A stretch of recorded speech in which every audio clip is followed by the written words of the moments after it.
this is our prettiest rooster. My wife, it's her favorite one. He's got his own little house. We're gonna actually be moving all the roosters. These are the rest of my roosters. We have some Americanas, which he was an Americana. What the heck? And so we've got some Americanas, which is the white one, and then that one right there. And then we have another Americana that's going to be up inside the rooster sleeping area.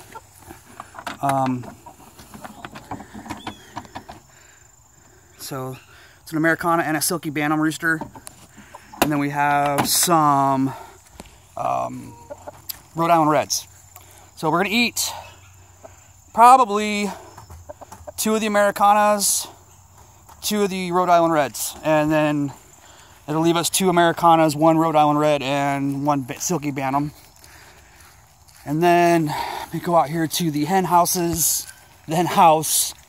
and the duck house, which the duck house is supposed to be a breeding house, but they're being obstinate right now, and all my eggs are coming out unfertilized. So, but these are my hens. They are Americanas, pullets, Silky Bantams,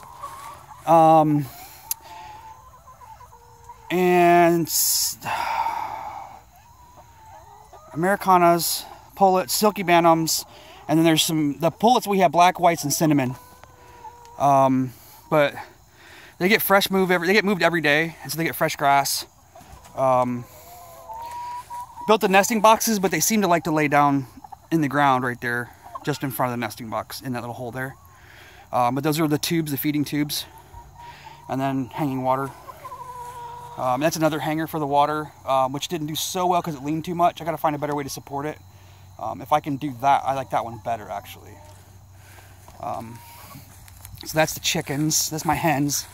And right now we have 22 hens, I'm going to say, and we're getting about between 12 to 18 eggs a day.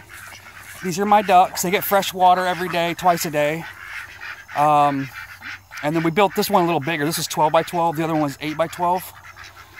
And the feeders on this one are actually inside. So everything on this one is completely encased. Hi, babies. We have 2 male khaki Campbells. And then we have 3 Peckins, which 2 of them are female, 1 is male. We had 4 Peckins, but when they were babies, one of them got that neurological thing that ducks get, and ended up passing. I had to put it down. But yeah, these are just, you can see, like, I supported it with a cross section there, and then I just built a little, just like 2.5 foot wide. They're 4 foot tall, and then I put them on both sides, so they have 4 feeding tubes.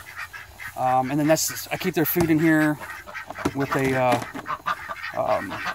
funnel. So, but that's the egg layer pellet we're using for all the birds right now. But yeah, they get moved every day. I've got where those 2 small shrubs are right there. We have a water spigot that's built in. We're on city water, and then we have this whole area of property, and along that tree line, there are 4 water spigots. One of them I have found. I haven't really looked for the other 3, but they're going down that way.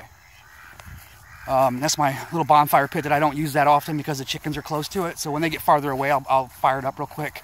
But back here we have a ton of deer and turkey, wild turkey, that come through the property. But this is, I mean, I took this off of designs on Facebook, both of these. I probably won't do 12 by 12 again, or if I do, it won't be with the sturdier wood, with the 2x6 wood, because it's really heavy.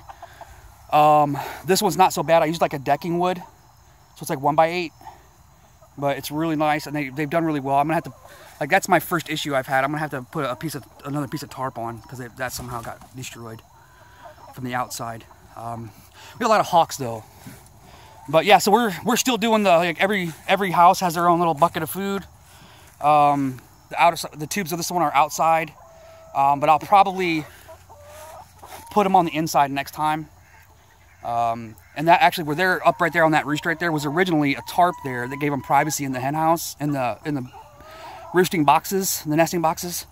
And they just tore the tarp up. So I just took the tarp out, and they haven't slowed down production. So I'm like, okay, they're okay with it. So, but a lot of my pullets and my Americanas are really naturally broody. So I think we're going to use them for breeding next year. So anyway, that's our chickens. And like right now I'm going to TSC once a month I'm buying 5 bags of feed for all the birds we've got. But that 5 bags does our ducks and all of our birds, all of our chickens. So, but like I said, we're gonna eat some of these chickens, the roosters. We're gonna select and keep the best ones that we like. And then next spring we're gonna breed and try to we're gonna try to double our egg production next year just by naturally breeding. So, and then this thing was given to me, this whole house was given to me, and there's a whole nother section of the arms back there. But it's just so big and heavy, I can't really move it. And I don't like going in there, so, and that's one of those practice eggs, so, but yeah, we've done 5-gallon buckets of water with the nipples on them. And then I'll show you what we did for when we were bringing up the chicks. We bought them as chicklings, you know, little chicks. What's up, buddy? We just took water bottles and put the tips on the end. We just drilled a hole in the lid, and we did that. So, but they're pretty awesome. But yeah, I definitely am digging your